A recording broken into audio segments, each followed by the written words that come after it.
Welcome to the weekly message from Unity North Tampa, presented here on the Experience of the Soul podcast channel. Today's message is One Power and was recorded on Sunday, September 11th, 2022. You know, I've given quite a few talks over the years, but I haven't actually been an active part of the choir like I am today. So what's really funny for me is I used to get nervous before I came up and gave a talk. And now that I had to sing in front of you all, this is a piece of cake. Like this part right now is a piece of cake. So thank you, Donna, for giving me that opportunity. All right, so we're going to go over a couple slides I have. And, Rory, forgive me, I forgot to ask for a clicker. And if it's just pointing at you and Bill for the clicker, Bill, let's go for it. All right, so, every week we repeat unity principle number 1. There's only one presence and one power in my life and in the universe, God, the good omnipotence. Now, we say that with such love and we say it with enthusiasm. But I've got to be honest with you. I'm going to share a little bit with you of my journey in unity. And part of that journey included the beginning where I didn't believe this at all. Can any of you relate to that, or am I the only one here? We live in this world where there's so much chaos and conflict. It's hard to imagine that there is only one power, and that's God, the good omnipotence, right? Because we see so much in the world that is hateful and hurtful and condemning and damning and divisive and death, and destruction, and poverty, all of these words that seem so incongruent with God that it can't help but make me wonder, how could this be?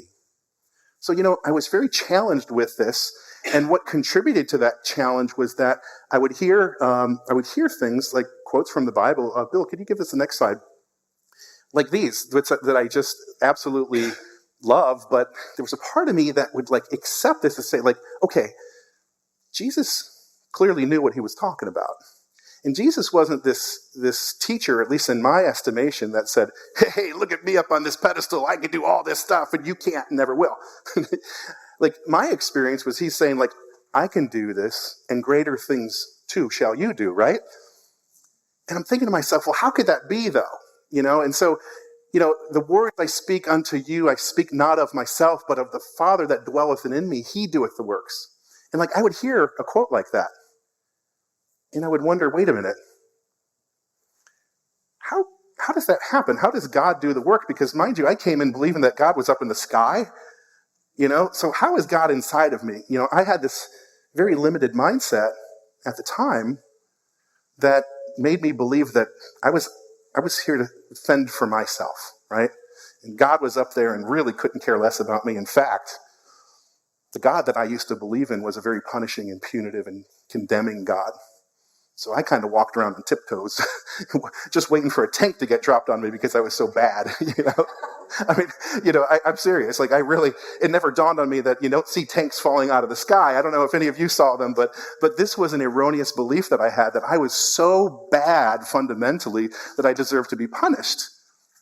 So how could there be only one power? Because my belief system was congruent with two powers, right? Bad and good, Another slide, Bill. So these were another quote, I and the Father are one. I would read that. And there was something inside of me that would say that there's truth. Jesus isn't lying here. I and the Father are one. But I'm how is God inside of me? I was at a point where my level of frustration was so high and the degree of misery I was experiencing in my life was so great. The internal conflict was so strong that it was hard to believe that there was God inside of me. It was hard to believe that one power and one presence was inside of me. Does anybody relate to that at all? Yeah. So I see a lot of heads nodding, and I think that's kind of our rite of passage. I think we all get to a point in our previous spiritual studies or understanding where we say, this isn't really working. It feels not really good. And then all of a sudden we get introduced to unity somehow. And I don't know about you, I remember the first day I walked into Unity Church, I was like, oh my God, thank you. I'm home. They're saying, I don't quite believe everything they're saying just yet, but I want to, I want to believe it. Because inherently I know I'm not a bad person. I just make a lot of mistakes. I'm innocently ignorant. And why would I be punished for that? I have 2 sons, and I love them dearly, and my mortal mind doesn't want to punish my kids for making a mistake because I see that the 11-year-old doesn't have the same wisdom as the 24-year-old, so I don't expect him to act like a 24-year-old, But why would I punish him for that? And aren't I effectively doing the same thing? I mean, my level of consciousness is somewhere down here, and Jesus's was somewhere up here. And doesn't God see that? Surely God sees that. So if I'm acting down here and Jesus is acting up here, God can surely see that the gap is my innocent ignorance, right? So these were things that were running through my mind, but I was still focused on, what do you mean the one power thing? Help me understand the one power thing.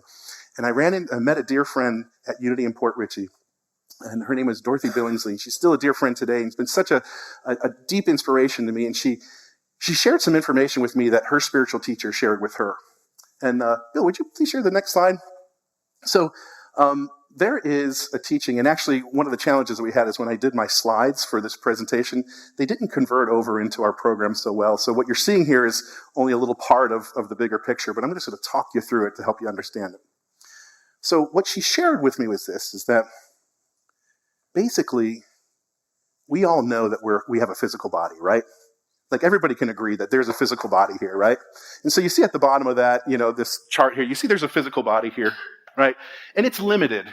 I mean, there is limitations to this body. I can't pick a car up, or a building up. I mean, there's limitations to this body. I can't fly or whatever, But this body is kind of like the vehicle in which, we move around life with. And this body has action, right? I'm moving. This stuff's moving. I can, there's things that I can do. I can sing. I can talk. These are things that this body can do. But that's not the only thing. She went on to share that we have awareness. Awareness. We are able to sense, right? We have the 5 senses: touch, taste, smell. We have all that, right? But we also have the 6th sense too, right? And we have that intuition that we all can tap into. And sometimes it's really strong, and when we ignore it, we're usually regretting that we do it.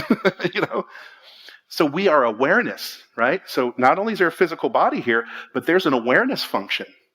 And that function is taking in information from the environment and from the body, and it's making it, it's like an impression. And that impression, we place value on it. And we go on to the next part there. So hold that here. Impressions and sensations come in from the environment and from the body, and awareness makes a feeling. There's a feeling from it. So let's just say it's hot in here. That feeling, we're sensing that, right? And that heat encourages us to take some action. In some cases, we take action. We might go over and turn the thermostat down. Or we actually might sit there and complain about it, right? Taking action is advantageous. Sitting and stewing over it, not advantageous, okay? But here's the most significant part of this being that each one of us is that there's a life force. There's a divine intelligence. There's a source of, and you can call it God. I'm going to take Daniel Nahmon's words here. Call it God. Call it Spirit. Call it Jesus. Call it Lord. Call it Buddha. Yeah, you guys follow me, right? Yeah, that one power. You can call it your higher power. But our teacher called it X, and he used this expression as a symbol. It's a symbol of reverence, and he knew people were coming into his spiritual study that had erroneous beliefs of the word God, right? So he didn't want us to think about the word God per se in that it's the damning God up in the sky. He just wanted us to be open to the fact that there is a life principle. There is divine intelligence. There is power inside of us. And we know that for sure because don't you all know when life is not inside of a body? You know what that looks like, right? You know when life is not inside of a tree. You know when life's not inside of an animal on the side of the road, So there is life. There is something that's divine intelligence. It's the biological force. And that divine intelligence inside of us is that one power. It's inside of every one of us. And the X or the God or the Buddha or the Spirit that's inside of you is inside of me too. It just happens to take form in Beth's physical body, and Donna's, and mine, and Shirley's, okay? So we are all these different expressions of that great divine intelligence. And last week, in my meditation, if you were here, you'll recall that I was talking about how this intelligence is able to take two cells and fuse them together, and in basically 9 months is able to create a whole new physical body inside of another body, right? It's amazing. It's able to, if I was to get cut here, in about 2 weeks, it'll mend all of the cells in there, and you won't even know that I got cut, right? It knows how to, I could take a ham sandwich and take a big bite out of it, and somehow it knows how to turn that ham sandwich into cells in my body that are being repaired, or those old cells are being discarded. How does it know all that? How does it know how to pump my heart in the right timing? And how does it know how to breathe? And how does it know? Well, it is divine intelligence. It is the one power. We all have it. It's like we have this this plug, so to speak, this spiritual plug that we plug into. We are always connected to it. So here's where this picture comes into place. As awareness, we are the awareness of X. We are the awareness of God. We are the awareness function of life, of spirit. And our job is to report to it, pray to it, however you want to say, what's going on. And it always does the appropriate thing with the information that it is given. So if I'm sitting on the couch, let's just say I'm sitting on the couch and I had about 4 cups of coffee this morning, and all of a sudden, there's a sensation. I think I need to go to the bathroom, right? I make a decision. I say, what's valuable for me to go to the bathroom? There's 200 plus bones in this body. There's 600 plus muscles. I don't know a name of most of them, let alone how to move them. I have no clue how to do that. I just decide that it's valuable for me to get up to go to the bathroom, and it happens.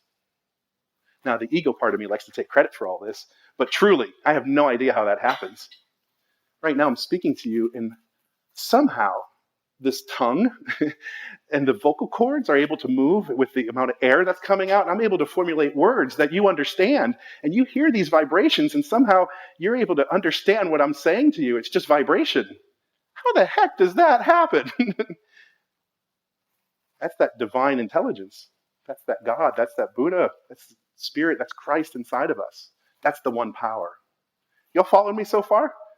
That source, that one power is inside of me. It's inside of you, and it's the same power. Now, here's where things kind of get a little crazy. And this is why we're able to see so much, destruction in the world. The song that we sang before I started giving the talk was Love is My Decision, right? We have been given free will to choose. God loves its awareness so much that it will give it whatever it wants. It does the appropriate thing with the information it's given. Now, I didn't say it does the appropriate thing. I said it does the appropriate thing with the information it's given. So if I think in my limited, unloving mindset that Donna's got something that I want, I'm going to go try to connive and get something from Donna. She's got, I see a $20 bill laying out her. I'm going to try to snatch that from her when she's not paying attention. Because that mindset believes that God is outside of me, or my source is outside of me, so therefore I need to get. The ego, our ego nature is animalistic. It's about gaining, survival. It's very animalistic in nature, right? So as human beings, that animalistic nature, if it's in charge, if that ego mind is in charge, it is reporting these things to X or God or Spirit, and X is doing the appropriate thing. It gives the body the power to do what is necessary to get done, okay? So evil, as we call it, or missing the mark, as it's more appropriately called, or I kind of started off this talk about saying that I was innocently ignorant. We are all innocently ignorant to what we don't know until the time comes that we understand it and know it, right? I mean, that is part of this whole experience of life. The process of unity is to teach love. Many of us didn't come from that. We came from a place, let's just say there's this line here, okay? The line that I used to study under, this is where God is outside. This is where I need to go get, I need to take, I need to lie, cheat, and steal in order to get my good. I get angry, I get revenge. There's that energy, that consciousness is down here. But God consciousness is up here. This is where we choose love. This is where peace and understanding abide. This is what Jesus was talking about. It was seek ye first the kingdom, and then all these things will be added to you. See, what was happening is I was down here in the doldrums. I was down here in the basement of life, blinded by all the misery that I was experiencing. And I wanted to blame all you for my troubles. I wanted to blame life for my trouble. I was blaming God for my trouble. And in that victimhood, it was like all I constantly was creating for myself was more of the same mess, right? I was my own worst enemy, and still can be, honestly. When I fall asleep and I get down here, boy, I can really create a mess for myself. And that part of me that created the mess also wants to beat me up for doing it. Greg, you dumb, SOB, whatever. I get that criticism, But when I come up here, if I'm feeling that emotion down here and I come up here and I make decisions up here, changes everything. Love is my decision. It's not always the easiest decision, but it's always the most fruitful and always the most valuable decision. Bill, could you share the next slide, please? Our unity principle number 3 is we are co-creators with God, creating reality through thoughts held in mind. Do you understand now how that works? As awareness, if we are holding these below-the-line thoughts and feelings about money, about people, about whatever, how could we possibly expect life to be a joy? It's like we're planting pumpkin seeds over here and we're expecting roses to grow over here. Well, that's not going to happen, We're planting seeds of hatred and anger and resentment, retaliation down here.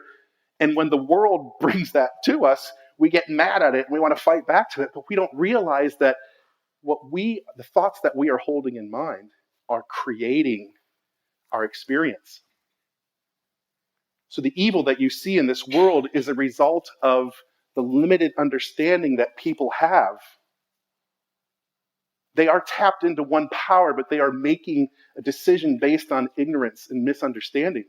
How many times have you felt like this experience of life is like flying an airplane, like being taught how to fly an airplane while it's already in the air? It's like sometimes I feel like I'm at the controls of this airplane that's kind of like going like this. And it's like, okay, Greg, here's how you fly an airplane. It's like, whoa, I've already created this situation that is unpleasant.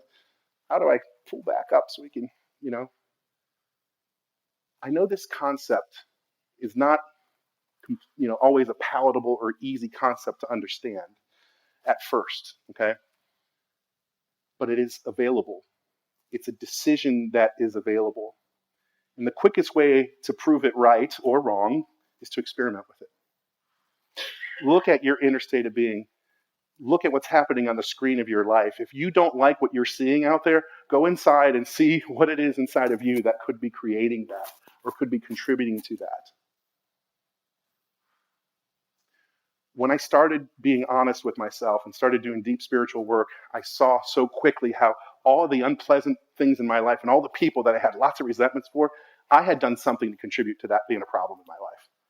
As much as I wanted to blame them, I made a decision down here, and I was expecting, the experience to be up here, but it's not the way it works, right? Planting pumpkin seeds, expecting roses. It just doesn't work like that. Bill, can you share the next slide, please? A man reaps what he sows. One who sows to please his sinful nature, that nature will reap destruction. I think we all know that, right? I mean, there's a consequence to what we do. And that consequence is not just for our behavior, but it's for our thoughts and actions. I mean, it's for our thoughts, our inner state of being. All right? The one who sows to please the Spirit will reap eternal life. This is where affirming life lives. This is where love lives. This is where forgiveness lives. This is where we can see things that we can never see down here. And so what I in my animal nature, I wanted the rewards of this, but I just wanted to do the lazy thing down here and just sit here and stew and complain and say it's all your fault, as much as I sat on my couch waiting for opportunity to knock on my door. Here, Greg, here's, free ride in life. It's just not how it works.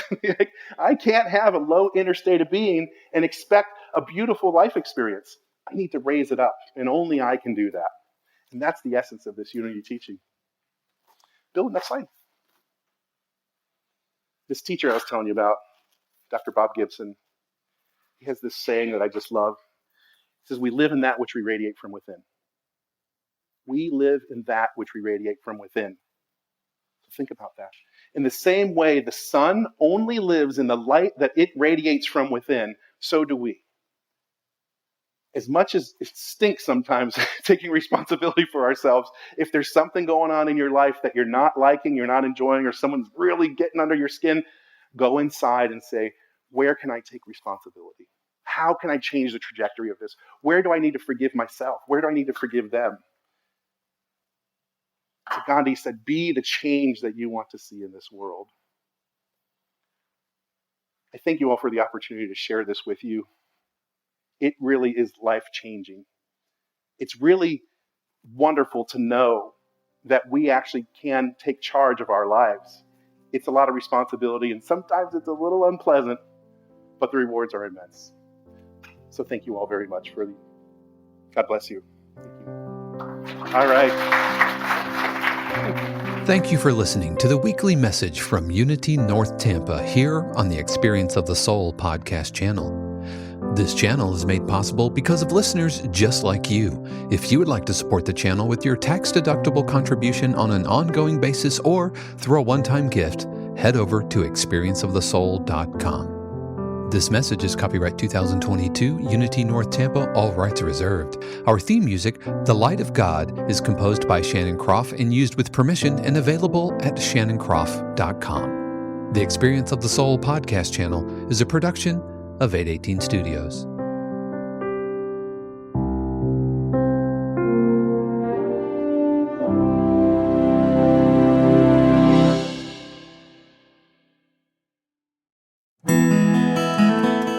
Hey friends, Sean here, your Experience of the Soul producer. I want to take a moment to tell you about something truly exciting. The Soulworks online community, created by your host, Cynthia Alice Anderson, and available on the Mighty Networks app. If you're looking for a place where you can explore your spiritual path, connect with others, and grow in a meaningful way, then this is for you.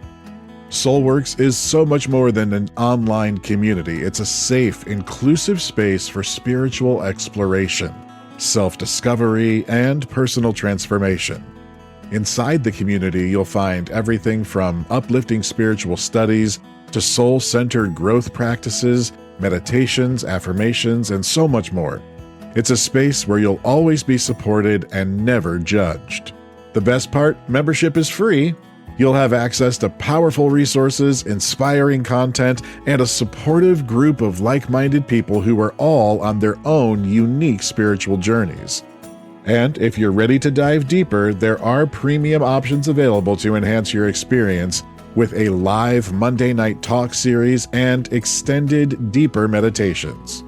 If you're seeking a place to connect, grow, and nurture your soul, we would love to have you join us in the Soulworks community and see where this journey can take you.